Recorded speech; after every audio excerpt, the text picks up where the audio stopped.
वार्षिक परंपरेमध्ये इंद्रयाग केला जात होता आणि त्या इंद्रयागामध्ये इंद्रदेवांची चंद्रदेवांची सगळ्या स्वर्गातल्या देवांची पूजा केली जाते। मग गोकुळामध्ये कमिटी बसली आणि कमिटी बसल्यानंतर यावर्षी आपल्याला जो यज्ञ याग करायचा आहे त्या यागामध्ये कशा पद्धतीने पूजा करायची आहे, कोणाला मुख्य यजमान करायचं आहे, कोणते महाराज बोलवायचे, कोणाला कीर्तन द्यायचं, कोणाला भागवत द्यायचं, अशी सप्ताह कमिटी कुठे बसली? गोकुळामध्ये। आणि सर्व इंद्र बाबांना सांगू लागले आपला हा यज्ञ खूप चांगला झाला पाहिजे। बलराम दादा भगवान श्रीकृष्ण ते सर्व ऐकत होते पण ते तरुण रक्त होतं, त्यांनी सांगितलं तुम्ही थोडे थांबा, यावर्षी आपल्याला जी पूजा करायची ती कशाची? गोवर्धन भगवंताची। कारण आपल्या सर्वांचा जो आधार आहे,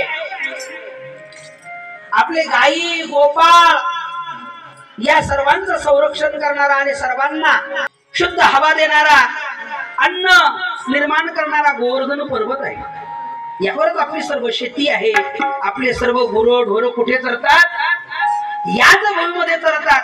त्यामुळे आपण स्वर्गातले देव पाहिलेच नाहीत, जे पाहिले नाहीत ते लांब ठेवा, पण पाहिलेला जो देव आहे आपण तो प्रत्यक्ष गोकुळ धामातून भगवंताने आणलेला गोवर्धन, म्हणून त्या गोवर्धनाची पूजा झाली पाहिजे असा देवाने निर्णय घेतला। सर्व सहमतीने तो पास झाला, पण परिस्थिती अशी झाली की लोक मनात म्हणू लागले नाही बाबा ते परंपरा खंडित होईल। पण आता आपल्याला मोठ्या पुढे काही बोलता येत नाही, पण देवाने आज्ञा दिली की यावर्षी होईल पूजा कोणाची? गोवर्धनाची। मग सगळे गोकुळातील लोक गाडीमध्ये अनेक प्रकारचे खाद्यपदार्थ, वस्त्रालंकार, पूजेचं साहित्य, कुरड्या पापड्या नाही मिळाल्या तर गावात कोंगापट्टीचं दुकान आहेच, आपल्या प्रसादामध्ये भरपूर आले म्हणून म्हटलं बरं। कारण आमचं कसं असतं इथलं घ्यायचं आणि इथलं द्यायचं, असा सुंदर प्रसाद घेतला, अनेक प्रकारचे वस्त्रालंकार, अनेक प्रकारचे फुलं घेतले, सुंदर असा महाराज गाड्याच्या गाड्या भरून महाराज त्या गोवर्धन पर्वतावर आलेले आहेत। आणि गोवर्धन पर्वताची महाराज ओम यज्ञेन यज्ञजंत देवास्तानि धर्मानि प्रथमानि आसनं ते नाकं महिमान सचन्ति यत्र पूर्वे साध्या सन्ति देवा। पूजार्चन सुरू झालं गोवर्धनाचं। पवित्रानायो पवित्राणांच मंगलानांच मंगलम।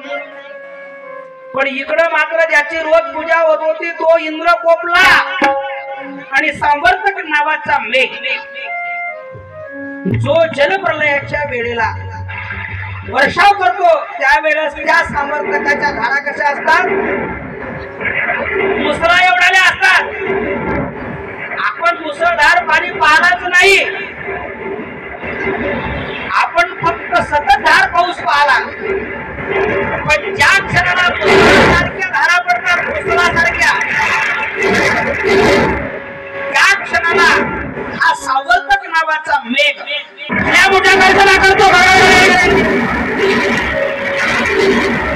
आणि हत्तीच्या सोंडेसारखी एक एक धार या भूमीवर वर्षाव करतो। त्या सावर्तकाला आज्ञा दिली इंद्राने आणि सावर्तकाने महाराज पाणी पाडायला सुरुवात केली। फड फड फड फड फड फड त्या सरी कोसळायला लागल्या। लोक म्हणत होते बापरे हा इंद्राचा कोप आहे, आता गोकुळ राहत नाही, वृंदावन राहत नाही, सर्व पाण्यामध्ये वाहून। लोक घाबरले, अरे या मुलांचं आपण ऐकलं आणि इंद्राचं पूजन सोडून दिलं। आता काय करायचं? हा कोप इंद्राचा आहे। देव म्हणाले अजिबात काळजी करू नका, तुम्ही फक्त माझ्या जवळ या आणि या गोवर्धन पर्वताची पूजा जी आपण केलेली आहे ना त्या गोवर्धनाला हात लावा, निमित्त करतो। पण स्वतः भगवंताने तो गोवर्धन पर्वत सर्वांना सांगितलं डोळे लावा, फक्त तुम्ही गोवर्धन पर्वताला पकडून राहा आणि मी सांगितल्याबरोबर हात चला। भगवंताने सगळ्यांना डोळे लावायला सांगितले, हाताची करंगमाळी महाराज त्या गोवर्धनाला लावली आणि भगवंताने तो गोवर्धन पर्वत वयाच्या 7व्या वर्षी उचलला. गिरी गोवर्धन येणे उचलला. त्यावेळेस भगवंताची बाळपणाची कळा सुद्धा गेलेली नव्हती, असा तो गोवर्धन पर्वत पूजा.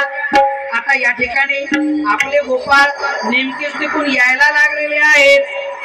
आता ते गोपाळ या ठिकाणी आल्यानंतर आपल्याला सुद्धा गोवर्धनाची पूजा करायची. गोवर्धन पूजा झाल्यानंतर भजन होईल, भजनानंतर आरती होईल, आरतीनंतर संध्याकाळी कीर्तन होईल.